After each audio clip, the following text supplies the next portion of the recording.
topic natin dito, ayon sa nasulat sa Biblia, si Jesucristo ay mapasa impyerno. At sino mang magsabi, ulol ka, ay mapapasa panganib sa impyerno. Ito ho ang aking hinawakan nga salita nga si Jesucristo base dito sa mga salitang ginagawa niya ay talagang mapaparusahan siya. Imagine, evil, diablo. Ang tanong tao nagtatanong lang, sabihin mo, diablo ka, satanas ka. Sobra pa yan sa PI. Dahil ang PI lang eh. Pero pag sinasabi nga, buang ka, vipers ka, adulterous ka, eh mas sobra yan sa PI. Repente ka, Mateo 23:33. Buang ka, 23:17. Sa Lucas 12:26. Bulag ka, sabi ni Jesucristo, Mateo 23:17. Aso, sinasabi ni Jesucristo, Mateo 15:26. Wala kayong paniniwala, perverse, mga duwag, perverse. Mateo 17:17. Diablo kayo. Mr. Godeng, maghanda ka sa 5 tanong ko. Meron akong 5 tanong. Sige. So, ang 5 tanong ganito, totoo po ba nga sinabi mo kasi si Jesucristo ay hindi siya magkasala kailanman dahil He is from God? Tama o hindi? Tama. Hindi siya nagkakasala dahil He is from God. Yes po. Okay. So, tama ibig po.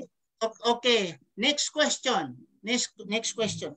Ibig palang sabihin, si Satanas, evil spirit, hindi rin nagkakasala because the evil spirit, it's from God.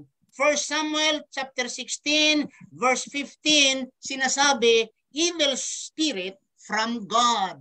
So, ang evil spirit sa iyo, hindi rin nagkakasala.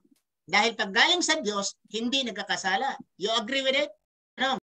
Sabi mo, si Jesucristo ay hindi created by God. Kung makapakita ako sa Biblia na si Jesucristo is created by God, aminin mo, nagkakamali kayo? Kung mayroong mang bersikulo na sinabi, ginawa ng Diyos si Jesus, talo ako. Aminin ko, mali ako. Basta magsabi sa Bible na si Jesus ay ginawa ng Diyos, created by God. Ganyan, English man yun, Bisaya yun lang yung sinabi ko. Sa Kolosas, basahin mo sa Kolosas 1:15, verse 15, na siya ang larawan ng Diyos na di nakikita, ang panganay ng lahat ng nilalang ng Diyos. Si Jesucristo ay nilalang ng Diyos. Opo. So ngayon, di nilalang siya, sabi mo si Jesucristo ay hindi created. Di talaga matatanggap ng mga Kristiyano nga si Jesucristo ay creature. Basahin natin. Who is the image of the invisible God. Tama. The firstborn of every creature. Sino ito? Si Jesus. Anong sinasabi dito? Firstborn of every creature. God is a creature. If He is a creature, He is a created being. Because a creature is a created being. Muling binuhay pa sa Diyos eh. Hindi lang siya created. Muling binuhay pa siya sa Diyos. Acts chapter 10 verse 40. Mabasa sa Galatians chapter 1 verse 1. Nang binuhay siya ng Ama. Muling binuhay siya ng Ama.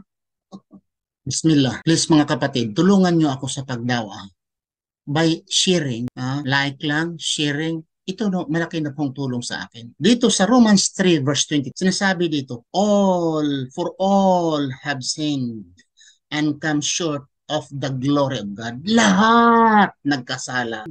At sa ganito'y ang kamatayan ay naranasan ng lahat ng mga tao sapagkat ang lahat ay nagkakasala.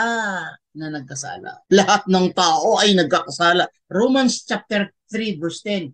As it is written, there is none righteous, no, not one. Gaya ng nasusulat, walang matuwid. Wala kahit isa. Kung ating paniniwalaan na si Jesucristo ay walang kasalanan, therefore yung mga verses na binasa ko, ito pala kasinungalingan. But pala yan, hindi pala yan totoo.